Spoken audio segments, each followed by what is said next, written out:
વિપક્ષના નેતા રાહુલ ગાંધીને શારીરિક ઈજા પહોંચાડવા અને દૂર કરવા માટે ભાજપના નેતાઓ ધમકીઓ સાથે ફરિયાદ દાખલ કરતા આવેદનપત્ર અપાયું છે।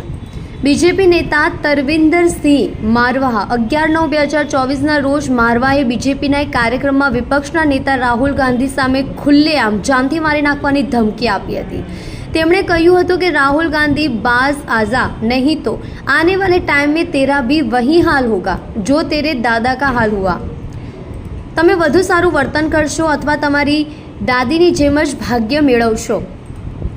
સંજય ગાયકવાડ ધારાસભ્ય શિંદે સેના મહારાષ્ટ્રમાં ભાજપની સહયોગી 16/9/2024ના રોજ જાહેરમાં ₹11 લાખના ઇનામની જાહેરાત કરી। જે કોઈ વિપક્ષના નેતા રાહુલ ગાંધીની જીભ કાપશે તેને 11 લાખનું ઇનામ મળશે। રેલવે રાજ્યમંત્રી રવનીત બિટ્ટુ 15/9/2024ના રોજ મીડિયા સાથે જાહેરમાં વાત કરતી વખતે વિપક્ષના નેતા રાહુલ ગાંધીને દેશમાં નંબર 1 આતંકવાદી તરીકે ઓળખાવ્યા।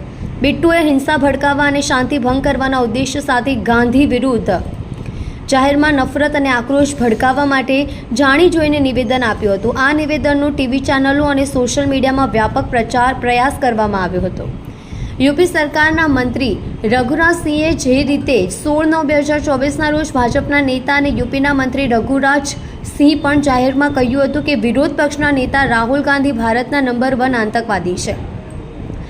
ઉપરોક્ત એમ પણ જણાવવામાં આવ્યું છે કે ભારતના વિરોધ પક્ષના નેતાને આતંકવાદી, નંબર 1 આતંકવાદી વગેરે કહેવાથી માત્ર તે જે જાહેર હોદ્દો ધરાવે છે તેને નુકસાન પહોંચાડે છે। એટલું જ નહીં, ઉપરોક્ત નામવાળી વ્યક્તિઓ જાણી જોઈને શ્રી રાહુલ ગાંધીને તેમની જાહેર ફરજો નિભાવવામાં અવરોધ કરવો એટલે કે હાંસિયામાં ધકેલાઈ ગયેલા વર્ગના મુદ્દાઓ ઉઠાવવા અને દેશના વિરોધ પક્ષના નેતા તરીકે વર્તમાન સરકારની નિષ્ફળતાઓ, શ્રી રાહુલ ગાંધીની સલામતી અને સુરક્ષા સુનિશ્ચિત કરવા અને જાહેર શાંતિ જાળવવા માટે તમારી તાત્કાલિક કાર્યવાહી જરૂરી છે।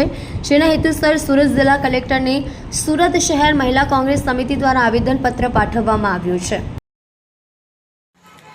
કલ્પેશ રાણા સાથે જોતા રહો ન્યૂઝ 9 ગુજરાતી, સુરત।